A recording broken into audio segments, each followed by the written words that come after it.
One meal a day, a longevity secret of the ancients. Socrates, the ancient knower from Greece, has said, "Some live only to eat and drink, but people of worth eat and drink only to live."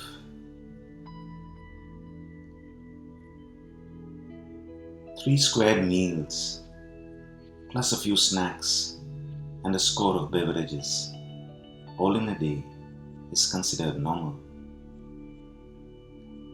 But there was a time not very long ago when, like much of the animal kingdom, we hunted or gathered food only when we became hungry. Often we would starve due to a storm or danger from a predator, sometimes for days, and yet we survived, we thrived, and as a race we were much fitter, healthier, and happier, eating much less than we do today. Back then, in one day you worked one shift, you bathed once, you slept once, and you ate once. Then man learnt to farm, to store, to cook, to enjoy leisure, and to take enormous pleasure in eating. And he thought, why not have more of this pleasure?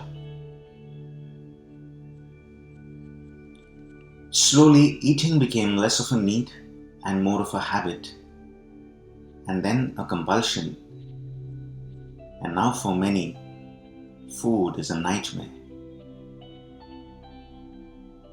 Let's get back our genuine hunger for food, for life.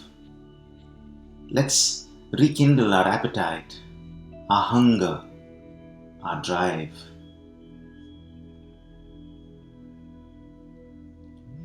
Fasting is food. The celebrated German novelist Hermann Hesse has said, "Everyone can perform magic.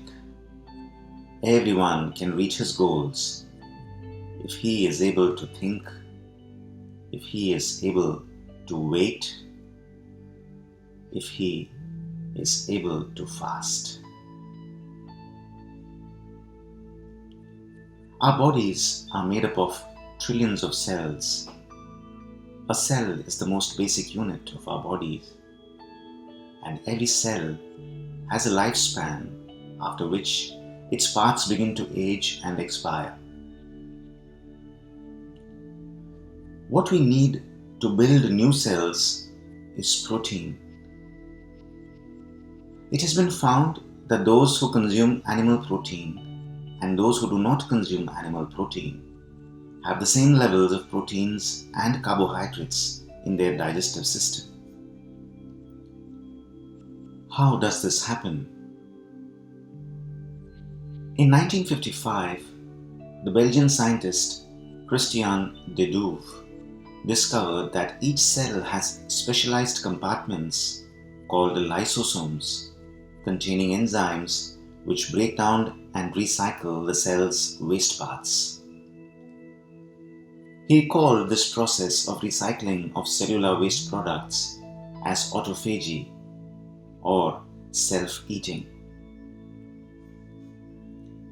The expired cellular material does not go waste, but the body literally eats it up and reuses it, and this is how our protein requirements are met.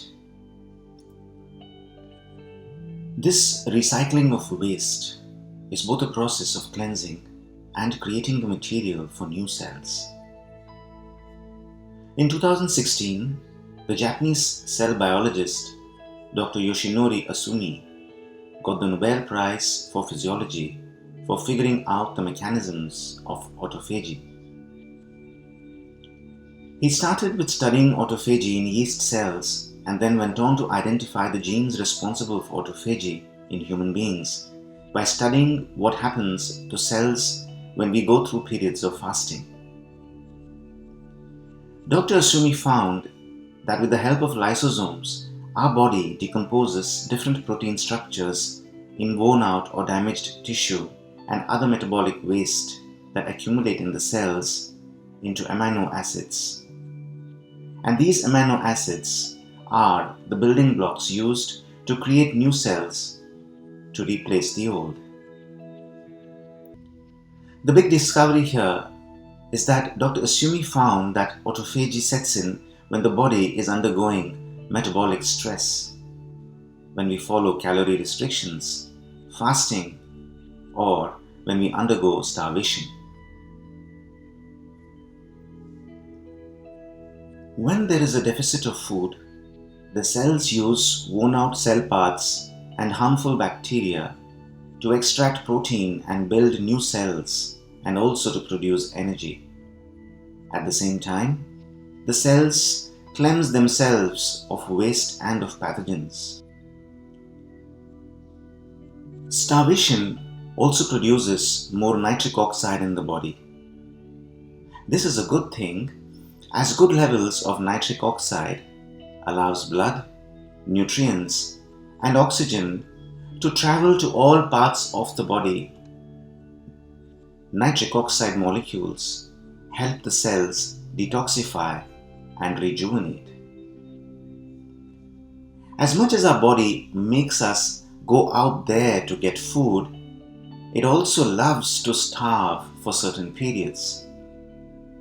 The cycle does not seem to be one of hunger followed by satiation followed by hunger, but hunger followed by satiation followed by starvation followed by hunger. Fasting does not just seem to be an idea or a strategy to slim down. It seems to be a core process of the body that we have been sabotaging by overeating. So it is not enough if we burned all that we ate through intense exercise. It is important that we routinely go through periods of fasting. That as much as eating is natural, we realize today that fasting is equally natural and equally essential for our well-being.